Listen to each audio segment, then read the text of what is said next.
यहाँ से बच्चे हम बात करेंगे कि ये जो आ जाता है, ये डिसऑर्डर की बात मैं कर रही थी कि स्लिप डिस्क कहा जाता है। स्लिप डिस्क एक मिसकंसेप्शन हमारे यहाँ बना हुआ है, मिसलीडिंग सा कॉन्सेप्ट है कि हम स्लिप डिस्क स्लिप हो जाए तो वो फिर वापस रिकवरी नहीं होती है, ठीक है। वो हर्निएटेड डिस्क होती है, उसको कहा जाता है स्लिप डिस्क। अब क्या होता है स्लिप डिस्क का मतलब क्या है? ईच इंटरवर्टिबल डिस्क जो है, जो मैं थोड़ी देर पहले भी बता रही थी कि जो स्लाइटली मूवेबल ज्वाइंट है, उस ये जो डिस्क होती है नॉर्मल डिस्क है, ठीक है। ये कुशन लाइक पैड की तरह होती है जो कंसिस्ट करता है nucleus pulposus and annulus fibrosus. Nucleus pulposus central है, एनुलस फाइब्रोसिस जो है ये आउटर रीजन होता है उसमें। अब होता क्या है कि जो न्यूक्लियस पल्पोसिस है जाहिर है वो इनर मैटर है, सेमी फ्लूइड सा होता है, रबर बॉल की तरह होता है और डिस्क को इलास्टिसिटी और कंप्रेसिबिलिटी दे रहा होता है।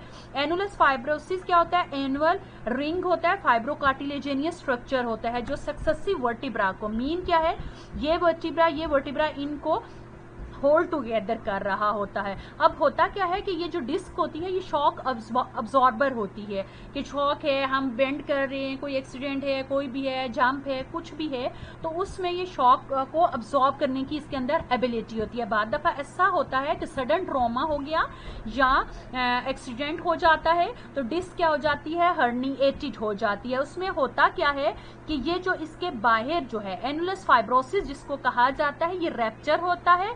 रैप्चर होकर न्यूक्लियस पल्पोसिस को, स्पॉन्जी न्यूक्लियस पल्पोसिस को उसमें ये क्या कर देता है? प्रोट्रूजन कर देता है, उसके ऊपर उसको कंप्रेस करता है और उसकी वजह से ये पैनफुल हो जाती है। आप देखेंगे डीजनरेटेड डिस्क है, आहिस्ता आहिस्ता डीजनरेट हो जाती है, वर्टिब्रा के दरमियान गैप खत्म हो जाता है, बल्गिंग है, हर्निएटेड डिस्क है। तो मतलब क्या है कि जो वो एक अंदर एक सेमी सॉलिड सा मटेरियल है रिमूव होना शुरू हो जाता है और ये जो वर्टिब्रा है ये आपस में क्या करते हैं कि ये आपस में टकराना शुरू कर देते हैं, तो उस वजह से ऐसा है। अब इसमें ये बात आपको बता भी देती हूँ कि हर्निएटेड डिस्क का slip disc usually involve rupture at annulus fibrosus followed by protrusion of the spongy nucleus पल्पोसिस.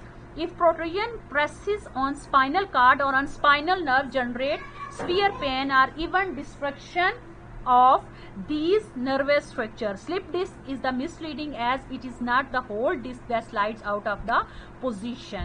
तो ये चीज में आ जाती है। फिर उसके बाद नेक्स्ट हम बात करेंगे स्पॉन्डिलोसिस की बात करेंगे।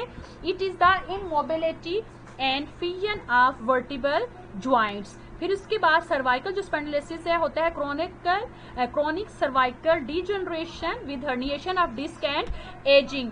फिर उसके बाद है सैटिका, इसको मोस्टली लोग कहते हैं शाटिका का वर्ड यूज किया जाता है, शाटिका नहीं होता है, सैटिका का वर्ड इसके लिए यूज किया जाता है। इसमें पेन होता है, वीकनेस होती है, नमनेस होती है और tingling in the legs. Numbness का मतलब क्या होता है? जैसे हम बात करते हैं कि सो जाते हैं जी, हाथ पांव सो जाते हैं, तो उंगलियां जो होती हैं हाथों की हैं, ये पांव, उनमें नमनेस हो जाती है जिसको हम अपनी जुबान में कहते हैं सो जाना।